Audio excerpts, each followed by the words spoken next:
So Nijole, you have been working with NordAN's position paper, policy paper on alcohol marketing and monitoring. What kind of a goal did you set for yourself when you started that work? The most challenging goal, I think, that we have set, because it is a team of people has been developing the position paper, was to really think if we can find a consensus for not only the same direction, but also for some specific means that we can achieve those goals.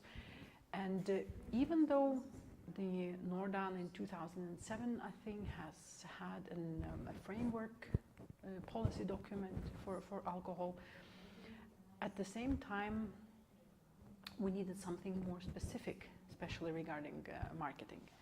And that's where this specialized policy paper came in, because we see as a goal banning of all alcohol advertising or all commercial communication. But at the same time, countries are in very different positions, and the policy paper was set to look for a minimum consensus that we can actually have on that issue. Well, that is true that we have in our region countries with a total ban already, Yes. a long time tradition, and countries with a very liberal regulation. What can be realistic also to have a common policy or realistic in the implementation side? Do you see that a total ban in Baltic countries, in Denmark for instance, how realistic is that? I think it's very realistic, and this is not an assumption. This is technically what has been advertised and recommended by WHO. This is what is accepted by all major stakeholders except industry. So it is a proven path. The question is there political will there? And that is a very, very difficult answer. But in a democratic country, I think that the non-governmental organizations as well as citizens, we are helping to build the political will.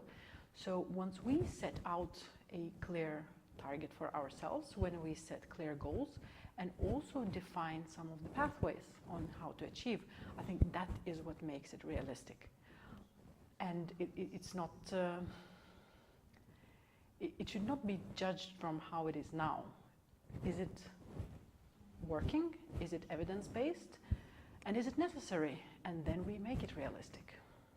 In your opinion, are NGOs sometimes too afraid to, speak about total ban as such? Because we have a feeling that politicians are not supporting that if we are putting on table that kind of measure, they are saying no, this is not realistic.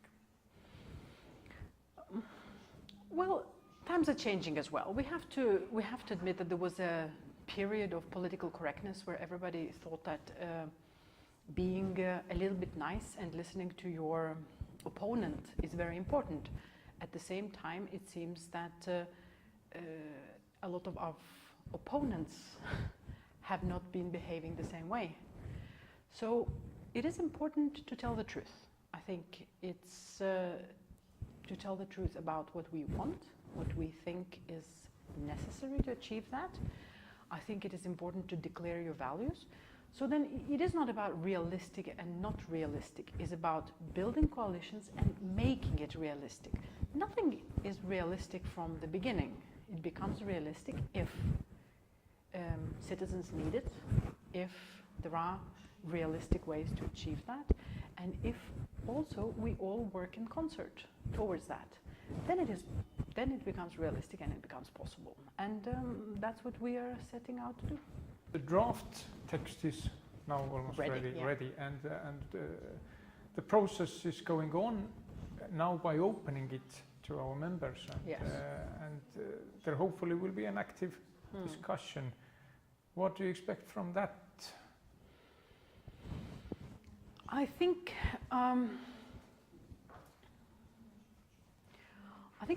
it's difficult to know. What I truly hope is that the main message and the main message will just remain as it is.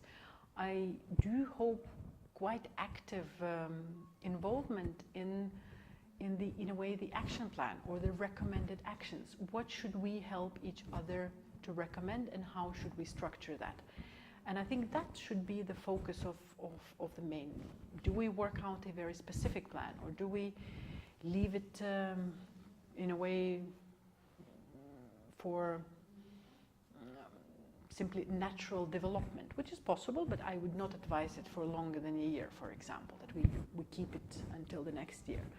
So I would hope that we will discuss implementation rather than the main message.